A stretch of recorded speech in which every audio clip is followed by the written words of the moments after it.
Halo, apa kabar Sobat Ridi? Duduk dan dengar kembali lagi nih. Besok udah Senin aja ya.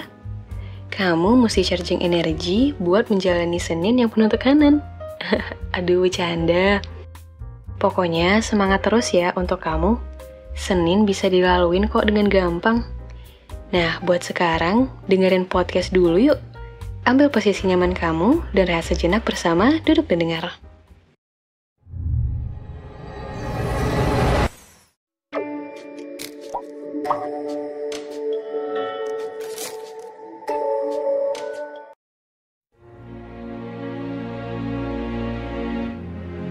Apel. Alkisah, seorang pengembara tengah membagikan apel yang ia kumpulkan di sepanjang perjalanan kepada anak-anak desa di tempat ia beristirahat. Apel-apel itu memiliki warna, ukuran, hingga rasa yang berbeda-beda. Mendapati buah yang mereka terima berbeda, anak-anak desa pun bertanya pada pengembara, "Kenapa buah apel miliknya lebih besar dari punyaku?" Tanya seorang anak. "Kenapa warna apel miliknya lebih merah dari punyaku?" Sahut anak lainnya. "Kenapa rasa apel yang biasa ibuku beli lebih lezat dari pemberianmu, Tuan Pengembara?" Ujar anak lainnya. Sahutan-sahutan itu terus memburu si pengembara yang kemudian duduk di sebuah batu besar seraya mengisyaratkan anak-anak desa itu untuk duduk dan mendengarkan penjelasannya. Pengembara itu tersenyum, lalu membelah dua buah apel yang tersisa di dalam keranjang miliknya. "Kalian lihat apel ini? Kira-kira kalian menginginkan apel yang mana?" Tanya pengembara kepada anak-anak desa yang tampak antusias. Cukup lama hening, seorang anak bersuara dan berkata, "Aku menginginkan potongan apel yang berwarna merah, buahnya besar, dan warnanya juga merah. Berbeda dengan apel satunya. Ukurannya sangat kecil dan warna kulitnya pun hijau. Siapa yang mau memakan apel seperti itu?" Sontak, anak-anak yang lainnya bersahutan mengiyakan pernyataan temannya, seolah satu suara mewakili semua. Namun, di tengah keriuhan itu, seorang perempuan kecil berdiri dan berkata, "Mungkin aku menginginkan apel hijau ini." Pernyataan singkatnya itu seketika membuat suasana menjadi hening.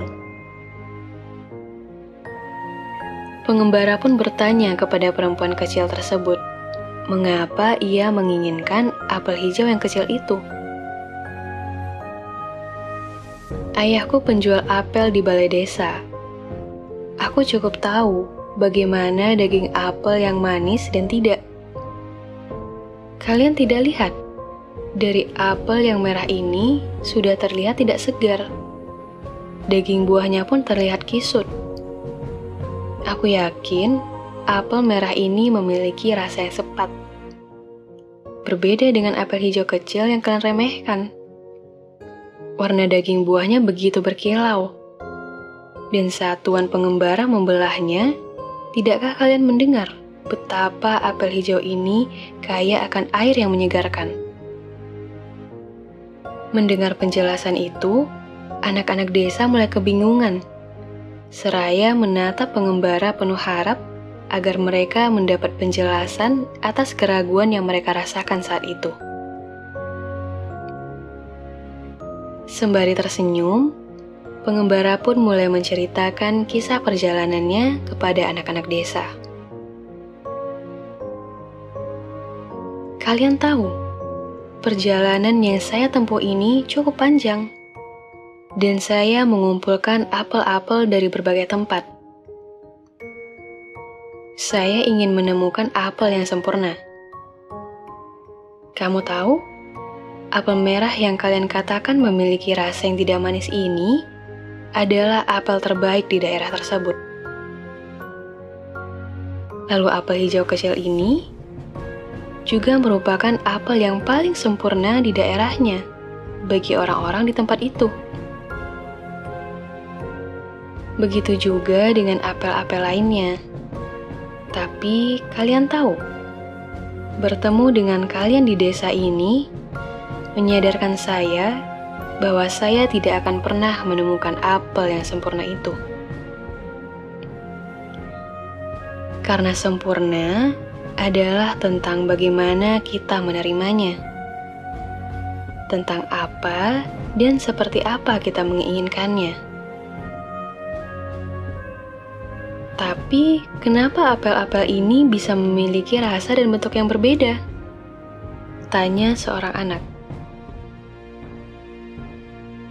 Apakah menurut kalian, pohon apel yang dipupuk dengan cara yang berbeda, dibesarkan dengan cara yang berbeda, dan disiram dengan cara yang berbeda, akan memiliki rasa yang sama? Tentu tidak, Tuan. Saya yakin apel terbaik dipupuk dengan pupuk terbaik dan disiram dengan air suci dari mata air gunung. Serta buahnya pun akan sangat banyak, sahut seorang anak. Ya, mungkin saja. Tapi, terkadang pokok tersebut malah tidak tumbuh. Sekalipun telah disiram dengan air suci dan dipupuk dengan pupuk terbaik. Bahkan mungkin tidak akan berbuah sama sekali. Kalian lihat apel yang dipegang anak ini? Kulitnya berwarna pucat, dan ukurannya pun tidak begitu besar. Saya yakin rasanya pun sedikit asam. Padahal, apel ini telah disiram dengan air dari mata air gunung yang bersih. Namun, cuaca yang tiba-tiba berganti mengagetkan pokok apel sehingga merusak buah yang dihasilkan. Dan lihat apel ini, yang begitu kecil. Saya ingat betapa lebatnya pokok apel ini berbuah. Padahal, pohonnya tumbuh liar di tengah hutan. Ya, buahnya memang sangat manis.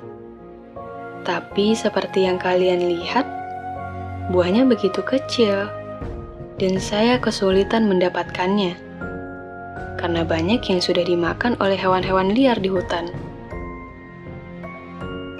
Tapi untungnya, saya masih mendapatkan beberapa biji apel yang segar itu.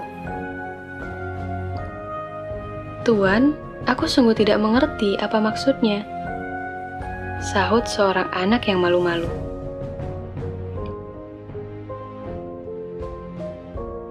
Terlalu dini jika saya mengatakan langsung maksudnya pada kalian. Tapi dari kisah apel tadi, saya yakin kalian sudah paham bahwa apa yang kamu harapkan dari pokok yang berbeda, yang besar dengan cara berbeda, dan menghadapi lingkungan yang berbeda. Kamu tidak bisa memaksa semua apel akan menghasilkan buah yang sama, karena masing-masingnya ditempa pada lingkungan yang berbeda. Dan masing-masingnya pun memiliki keistimewaannya sendiri-sendiri.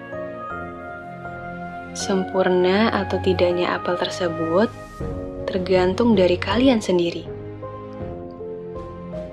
Tentang seperti apa apel yang menurut kalian sempurna untuk kalian sendiri.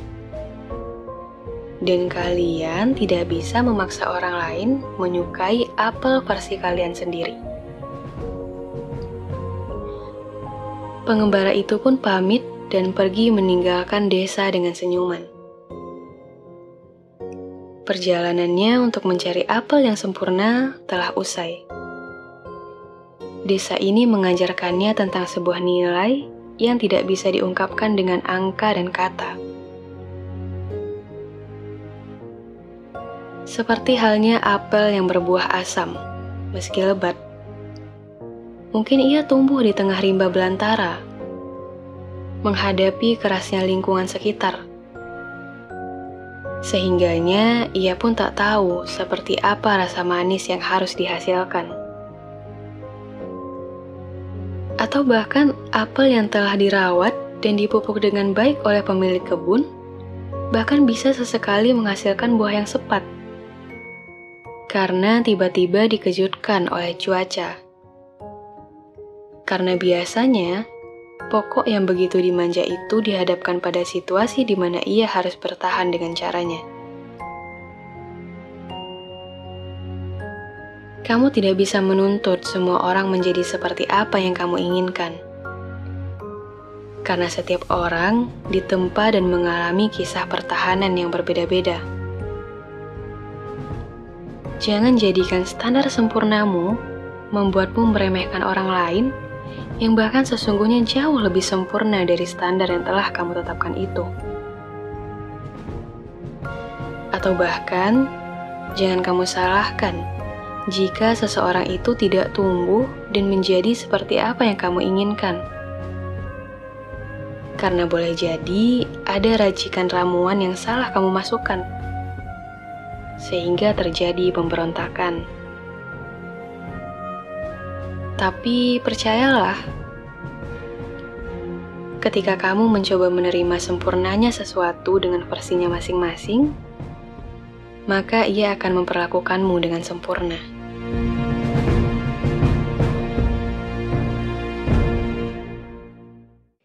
Nah, gimana setelah mendengar curhatan yang satu ini? Ingat, kamu tidak bisa menuntut semua orang untuk menjadi seperti apa yang kamu inginkan.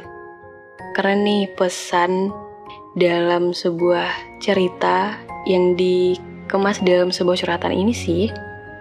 Oke, terima kasih ya untuk pengirimnya, yaitu Mbak Sunshine. Semoga buat kamu yang mendengarkan bisa memetik pelajaran dari cerita ini. Terima kasih ya sudah mendengarkan podcast Duduk dan Dengar. Untuk teman-teman yang mau puisi atau curhatannya dibacain sama Duduk dan Dengar, caranya gampang banget. Kamu tinggal klik link yang ada di deskripsi atau langsung ketik bit.ly/inikaryaku di browser kamu. Kalau gitu, sekian dulu ya podcast untuk hari ini. Kalau kamu suka sama podcast Duduk dan Dengar, jangan lupa untuk subscribe, like, dan share ke teman-teman kamu. Dan jangan lupa untuk follow kami di Instagram @dudukdandengar untuk mendengarkan sajak-sajak motivasi dan mental quotes yang akan menemanimu setiap hari. Sampai jumpa di podcast selanjutnya. Bye!